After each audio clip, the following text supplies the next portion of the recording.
नमस्कार, माझं नाव आहे भावना आणि आज आपण शिकूया साबुदाण्याची खिचडी. यासाठी लागणारं साहित्य आहे मिरची, बटाटा, कोथिंबीर, जिरं, भिजत घातलेला साबुदाणा आणि शेंगदाण्याचा कूट. चला सुरुवात करूया. कढईमध्ये 2 चमचे तेल, त्यात जिरं परतूया. त्यानंतर थोडी हिरवी मिरची ही छान परतून झाल्यानंतर त्यामध्ये बटाटा टाकूया.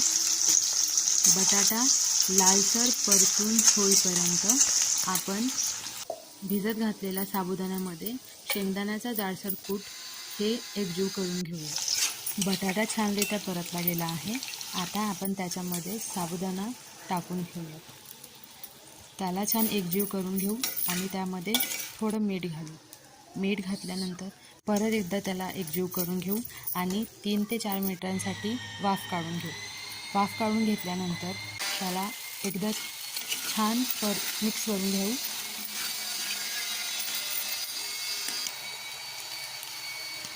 बारीक चिरलेली कोथिंबीर घालू.